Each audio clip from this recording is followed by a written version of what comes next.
Pemirsa, artis Nirina Zubir mengaku telah menjadi korban aksi mafia tanah dengan total kerugian mencapai 17 miliar rupiah. Penggelapan aset tanah dan bangunan milik keluarga besar Nirina diduga melibatkan mantan asisten rumah tangga keluarga Nirina Zubir.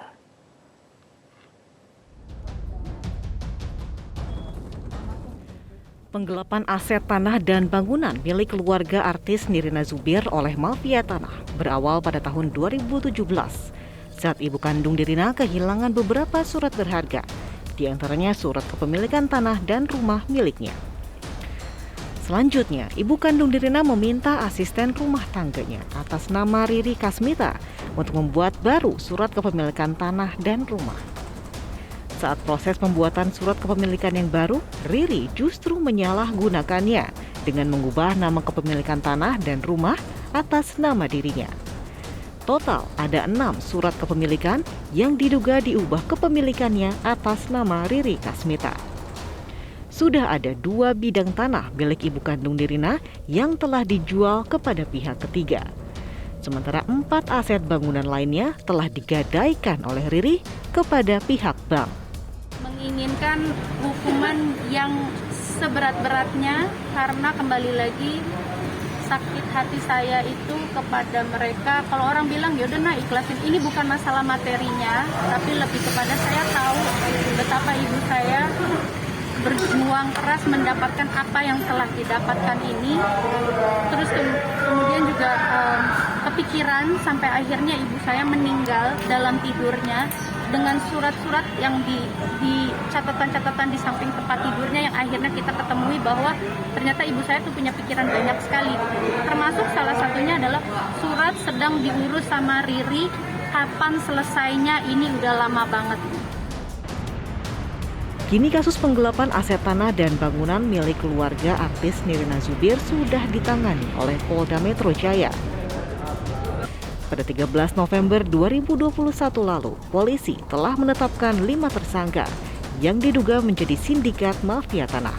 Salah satu tersangka adalah Riri Kasmita yang tak lain adalah mantan asisten rumah tangga dari ibu kandung Nirina Zubir. Dari Jakarta, Dudi Subagio, Metro TV.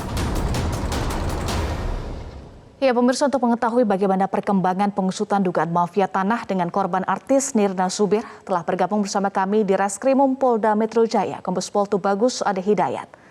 Selamat sore Pak Tubagus, salam sehat. Selamat sore, salam sehat Mbak. Ya, Pak Tubagus, 5 orang telah ditetapkan sebagai tersangka. Apa perkembangan terkini dari pemeriksaan terhadap tersangka tersebut? Baik, jadi perkembangannya ini memang perkembangan sudah cukup panjang. Kita mulai dari proses penyelidikan sampai ketemu ada pidana dan kemudian proses penyidikan sampai kita menetapkan 5 orang tersangka.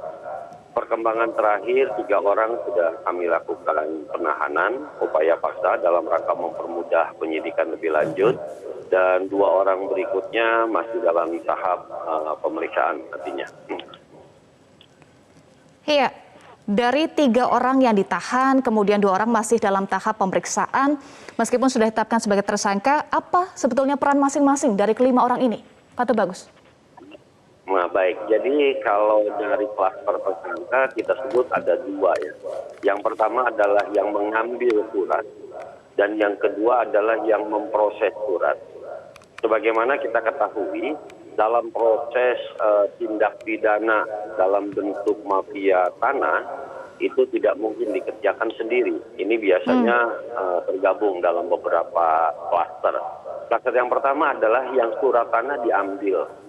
Kemudian yang kedua adalah yang memproses sehingga terjadinya peralihan hak dari hak sebelumnya kepada pemilik hak baru dengan cara melawan hukum. Ya. Karena apa? Karena pintu masuknya dari masalah tanah ini adalah tentang peralihan hak yang melawan hukum. Pintu masuknya adalah notaris. Oleh karena itu, dalam hal ini ada 3 orang notaris yang kita sudah tetapkan sebagai tersangka. Ya, selain 5 orang ini, apakah ada pihak lain yang tergabung dalam jaringan mafia tanah yang masih terus dikejar oleh pihak kepolisian hingga saat ini?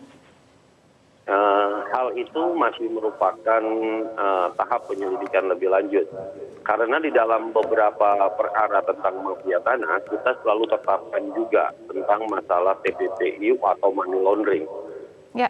Nanti polisi dalam hal ini penyidik akan mencari uang yang hasil daripada kejahatan tersebut itu dialirkan kemana dan siapa yang paling banyak memperoleh keuntungan. Ini merupakan bahan baru dalam rangka penyelidikan lebih lanjut untuk mengetahui siapa, apakah ada pendananya, apakah ada yang diuntungkannya, dan lain sebagainya. Kita akan terus melakukan penyelidikan lebih lanjut berdasarkan dari perkara yang sudah ada saat ini.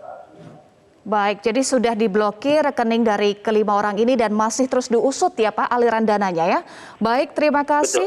Di Reskrimum Polda Metro Jaya Kombes Pol Tubagus Ade Hidayat sudah bergabung bersama kami di Metro hari ini. Terima kasih, Mbak.